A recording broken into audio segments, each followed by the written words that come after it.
Mesdames, Messieurs, bonjour et bienvenue dans cette édition. Les titres. Ce vendredi 19 mars 2021, en la solennité de Saint-Joseph, s'ouvre l'année de la famille à Maurice Laetitia, une année spéciale pour grandir dans l'amour familial. Le pape invite à un élan pastoral renouvelé et créatif pour mettre la famille au centre de l'attention de l'Église et de la société. Que chaque famille puisse sentir dans sa propre maison la présence vivante de la Sainte Famille de Nazareth, source de joie même dans les épreuves et les difficultés. Et puis le Premier ministre Ahmed Bakayoko, décédé le 10 mars 2021 à 56 ans en Allemagne, des suites d'un cancer, a été inhumé ce vendredi 19 mars 2021 à Séguéla, dans le nord de la Côte d'Ivoire. L'État de Côte d'Ivoire, le monde politique et les artistes musiciens dont il était proche lui ont rendu un hommage durant toute une semaine. À l'occasion du 5e anniversaire d'Amoris Laetitia, le pape François a souhaité consacrer une année spéciale à la famille. À partir du vendredi 19 mars 2021, le Vatican lance une batterie de propositions spirituelles, pastorales et culturelles afin de sensibiliser les familles du monde entier à l'exhortation apostolique du Saint-Père. Les détails avec Roxane Hénou. La date de lancement par le pape François d'une année spéciale sur la famille n'a pas été choisie au hasard. Le 19 mars correspondant à la solennité de Saint-Joseph, une figure particulièrement chère au souverain pontife. Plus largement, cette année a été placée sous la protection de la Sainte Famille, point de référence sûr et inspiration pour toutes les familles, selon le pape François. Cette année spéciale prendra fin le 26 juin 2022, à l'occasion de la 10e rencontre mondiale des familles, dont le thème « L'amour familial », vocation et chemin de sainteté, qui doit normalement se tenir dans la ville éternelle. En fêtant les noces de bois, soit 5 ans de son exhortation à Maurice Laetitia, le pape François veut d'abord encourager à diffuser largement ce texte auprès des familles du monde entier et permettre son approfondissement. Cette initiative doit permettre de redécouvrir l'appel de la famille à être évangélisatrice par son exemple de vie et à promouvoir l'idéal de l'amour conjugal et familial, a-t-il affirmé lors de son dernier Angélus le 14 mars. Et pour cause, comme l'a récemment souligné le cardinal Farel, préfet du Dicaster pour les laïcs, la famille et la vie, Amoris Laetitia est loin d'avoir été reçu partout. Bien conscient de la période difficile que traverse la cellule familiale, il veut que cet événement soit l'occasion pour les églises locales d'apprendre à marcher avec les familles dans leurs difficultés. Le Vatican insiste également sur l'accompagnement des couples après leur mariage, un véritable chantier que l'Église doit investir sans tarder. Afin de donner le coup d'envoi de cette année, le cardinal Farel, Monseigneur Vincenzo Paglia, grand chancelier de l'Institut théologique pontifical, Jean-Paul II, ou encore Pierre Angelo Sekeri, doyen de ce même institut, ont prévu s'exprimer ce vendredi 19 mars au cours d'un événement de lancement intitulé « Notre amour au quotidien ».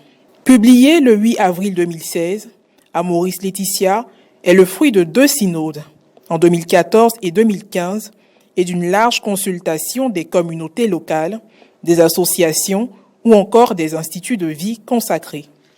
Des centaines de mineurs ont subi des violences sexuelles depuis 1975 dans le diocèse de Cologne, le plus grand d'Allemagne, après le rapport présenté le jeudi 18 mars 2021, très attendu après les étoilements de la hiérarchie catholique qui ont accentué la crise au sein de l'Église. On en sait plus avec Morel Pouty.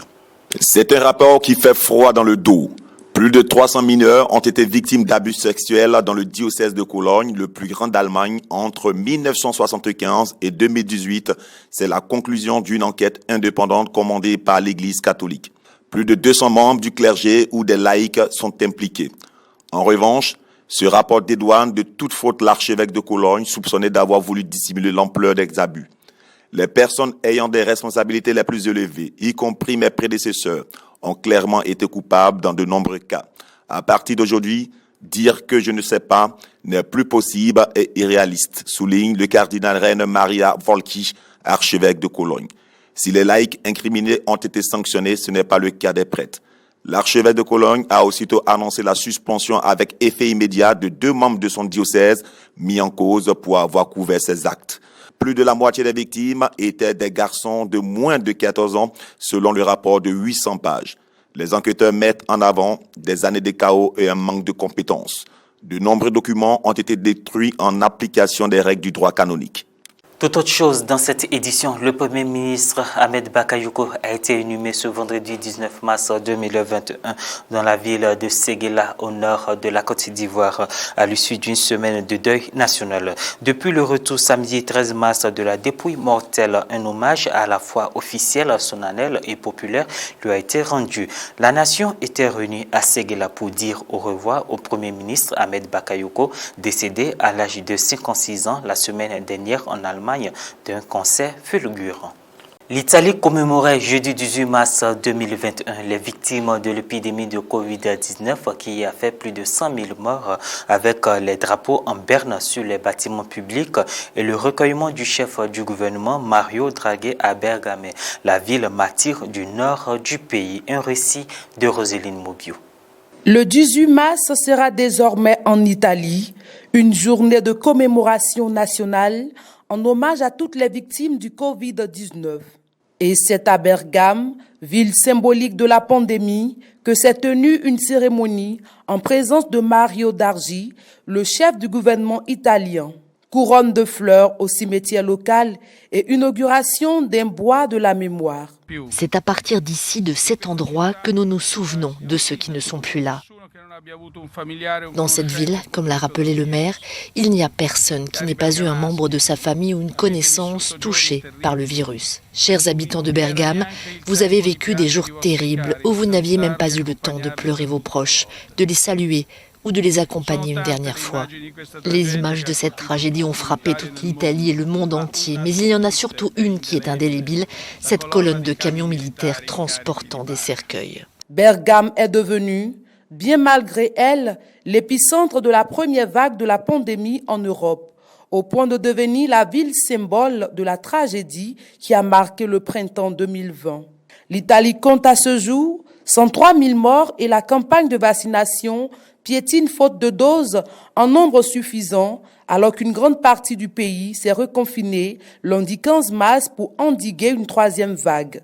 Environ 7,2 millions de doses ont été administrées à ce jour, mais seulement 2,2 millions de personnes ont reçu les 2 doses nécessaires pour être protégées.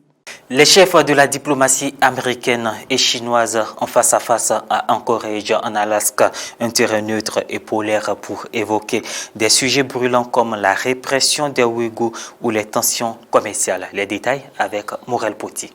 Anchorage, en Alaska, le lieu du premier face-à-face entre la Chine et les États-Unis depuis l'élection de Joe Biden. Température polaire pour une réunion de 2 jours tout aussi polaire.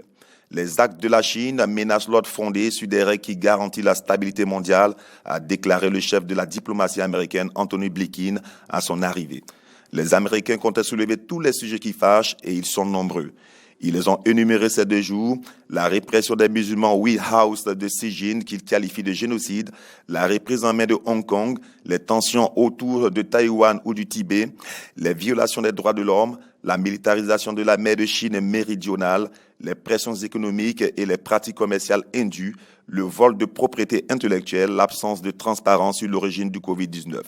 Le chef de la diplomatie chinoise, Yang Jiechi, a répondu avec colère en demandant aux États-Unis de cesser de promouvoir leur propre version de la démocratie à un moment où les États-Unis eux-mêmes sont secoués par le mécontentement intérieur. Il a également accusé les États-Unis de ne pas s'occuper de leurs propres problèmes de droits de l'homme et s'est insurgé contre ce qu'il a appelé la condescendance de Blinken, Sullivan et d'autres responsables américains.